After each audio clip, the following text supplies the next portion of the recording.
Seguimos en 24/7 y como siempre traemos los profesionales para que nos aclaren aquellos sucesos que lamentablemente también nos sorprenden y nos dejan así atónitos. Por eso tenemos en línea a la licenciada Magalí Moreno. Ella es licenciada en Psicología y especialista en investigación científica del delito. Muy buenos días, Magalí.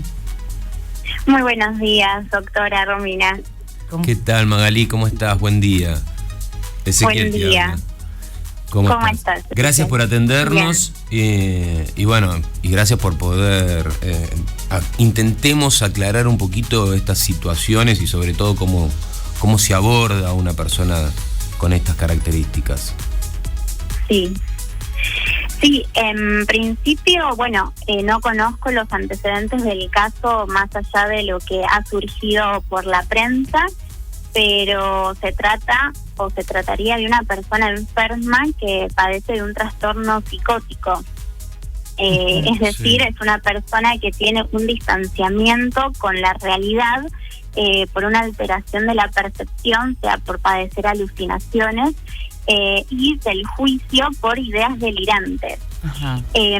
Por lo que he leído, así que trascendió en la prensa, parece que hay un mix entre ideas delirantes de persecución, perjuicio, místicas, pero en relación al hecho violento que pasó con la profesora de baile y con la dueña del lugar, creo que principalmente una idea de una obsesión que hace acordar al delirio erotomaníaco, donde hay como un enamoramiento y una idealización de esa persona, es lo que pudo haber desencadenado este hecho violento y de tipo acosador.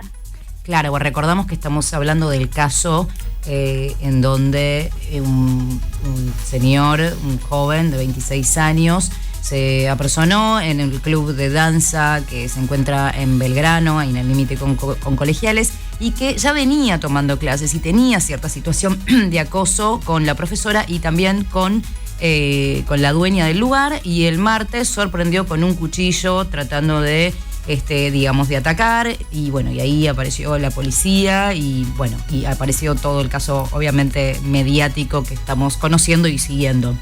Entonces, exacto. Magalí, vos hablabas entonces, nombraste como varias cuestiones que estaría bueno como aclarar para que nos queden más firmes. Hablas como de un cuadro psicótico y hablas como que son personas que no están, que están como divididas de la realidad, ¿sería así? Sí, están alejadas. O sea, van alejándose de la realidad y percibiendo de modo distinto a lo que nosotros percibimos, sea por la interferencia de alucinaciones que pueden ser auditivas, visuales, o por ideas delirantes que se les va imponiendo con una gran certeza, ¿no? Que eso es lo que caracteriza al psicótico, que cuando algo se le impone y es con mucha certeza, no es con la duda de quizás del neurótico, sino que si esa persona le interesa y se obsesiona.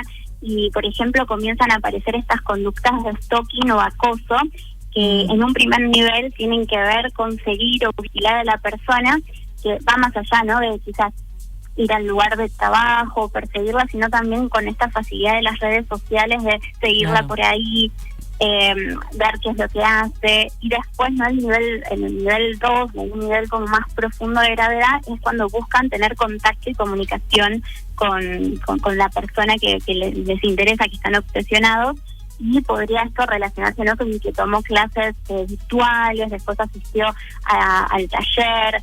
Y no importante también lo que sentía la profesora, de que le había dado miedo ciertas actitudes que había tenido, los mensajes que le mandaban, que eran raros. Claro, o sea, hay una progresividad, ¿no? O sea, por ahí arrancó virtual y bueno, cuando tuvo la oportunidad de presenciarse, bueno, hay como una escalada, ¿no? Exacto. Sí, similar a cuando los casos de violencia de género, ¿no? Que siempre los hechos violentos nunca son aislados, siempre son relacionados a un contexto y siempre hay indicadores. Entonces también, como ocurre con la violencia de género, de que se va escalando, que al principio quizás, no sé, por ejemplo, es mirar el celular, controlar el modo de la ropa, y después cada vez va yendo conductas cada vez más invasivas en detrimento de la libertad y el respeto de la otra persona. Claro, vos sabés que te venía escuchando muy atentamente y me surge una duda. Esto, o sea, por lo que vos decís, tiene ya un antecedente o va dando algunos indicios. Sí. Porque a mí lo que me preocupa es una persona que aparenta ser totalmente normal, digamos, ¿puede tener un brote así de la nada, violento, de un momento para el otro, o previamente tuvo que haber dado indicios? Claro, usualmente siempre hay indicios, o sea, se denomina pródromo, que es la parte anterior al brote psicótico, donde usualmente, o sea, si bien estas personas suelen ser aisladas, introvertidas, no tener muchos lazos sociales, el aislamiento se hace aún más profundo, se distancian mucho más de su entorno, aunque sea muy pequeño, empiezan a aparecer más conductas bizarras, raras. Por ejemplo, yo escuchaba a su hermano que hablaba de que lo escuchaba hablar solo, pero que no sabía bien en qué estaba, y lo que le va ocurriendo a esta persona que va transitando por todo este proceso, ¿no?, esta fragmentación psíquica hasta alcanzar el brote psicótico, es que hay ciertos sentimientos como de extrañeza y despersonalización, ¿no? Por esta alteración en la percepción, que empiezan a haber cuestiones raras que no comprenden, y la idea delirante que viene a dar una explicación a esto que les va pasando. ¿Y esto puede prevenirse de alguna manera? La idea sería poder ir pesquisando esos indicadores antes. Lo que pasa es que, bueno, es importante, ¿no?, poder conocerlos, que la comunidad los vaya detectando, porque siempre un hecho violento va a mostrar indicadores previos.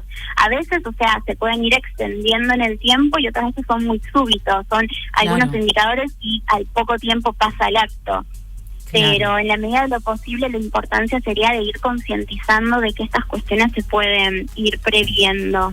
Claro, porque por ahí pasa desapercibido para la gran mayoría de la gente estos indicios previos, esto que vos decís de alguien que empieza a tener ciertas rarezas, o de repente que se empieza a aislar cada vez más, o que empieza a hablar solo, que empieza a tener conductas atípicas que quizás la familia no sabe del todo identificar. Y lamentablemente no puedo dejar de mencionar el lamentable hecho del crimen de Juan Pablo Roldán hace muy poquito tiempo, en un contexto, digamos, similar, de una persona que estaba sin su sano juicio, con mucha agresión aparte, ¿no? Porque, es decir, puede haber gente que se desestabilice y que no es peligrosa, pero sí, a veces estas patologías neuropsiquiátricas lamentablemente terminan con estos episodios, y como recalco lo que vos decís, Magalí, esto de ir concientizando a toda la sociedad de cómo hacer prevención, ¿no?, en salud mental para evitar estos desenlaces tan violentos.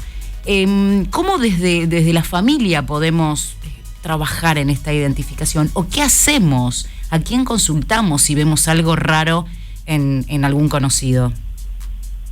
Siempre es importante consultar al personal de salud, sean psicólogos o psiquiatras, de ir con esta inquietud de que, no sé, mi hijo o el familiar que sea siempre ha estado distante, pero ahora quizás lo noto aún más o presento. O sea, siempre es importante poder ir y consultar, más que googlear, que tiende a ser a veces como lo primero que uno hace. Siempre es importante acudir al profesional.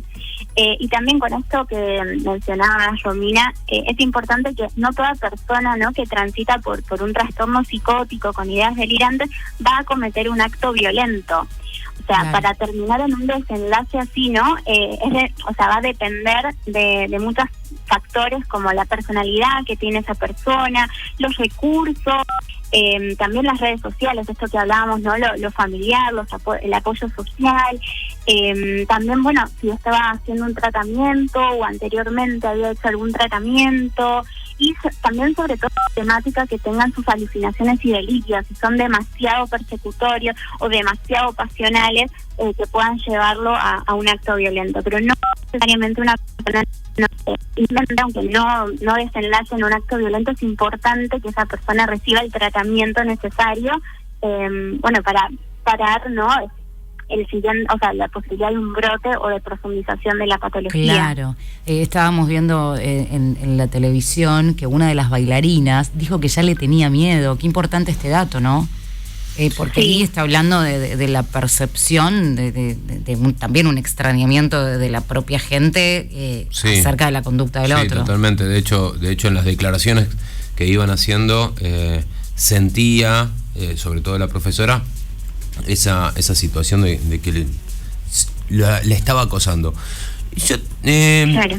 Y con esta situación de la cuarentena y este aislamiento, ¿no? Que se estuvo viviendo durante tantos meses, ¿eso puede tener algún tipo de relación directa con esta cantidad de brotes que estamos viendo? Porque, a ver, vos bien lo recordabas, el caso de Roldán, hubo otro caso en Retiro también de otra persona que tomó el arma de un policía y empezó a los tiros, todos pacientes psiquiátricos, y ahora vemos este caso. Entonces estamos viendo muchos casos, y mi pregunta es, ¿puede ser que tenga algún tipo de relación con el aislamiento?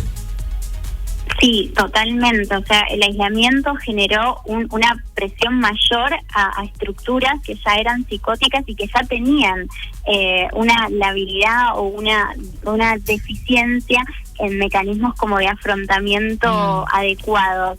Y además también por la temática, ¿no? De un factor externo que nos puede hacer daño. O sea, ya no es solo quizás la idea que podían llegar a tener de persecución o de daño que pudieran recibir, sino que además ahora se les hacía también algo que todos lo compartían, o sea, todos estábamos como expuestos a un peligro.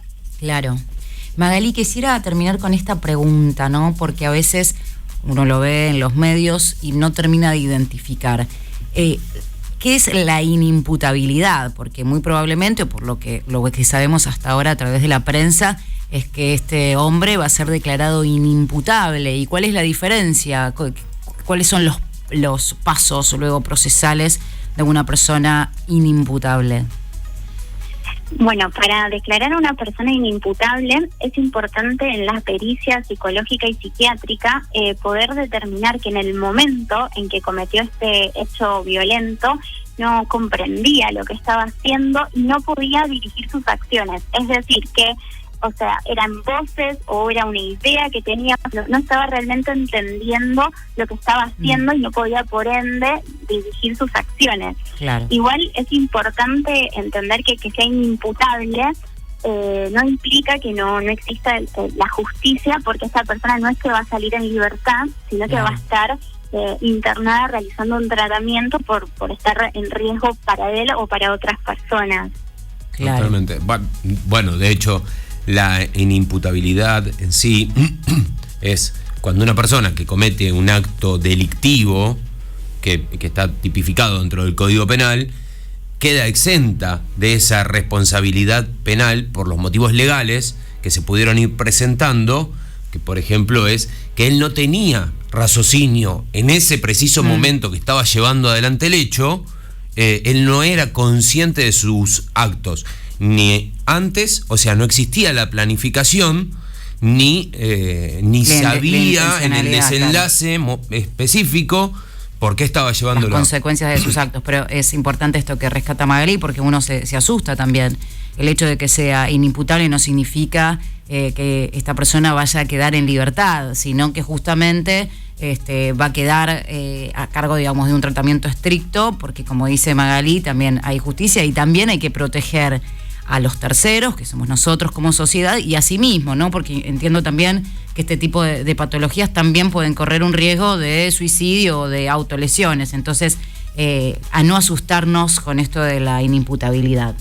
No es que se le hace una privación de la libertad, eso vale la pena aclararlo. No es que se le está haciendo una privación de la libertad, se le está dando un tratamiento porque es una persona enferma y la justicia considera que es una persona enferma, entonces se le da un tratamiento de contención y previamente a poder salir en sociedad necesita ser evaluado en forma interdisciplinaria en varias ocasiones. Bien.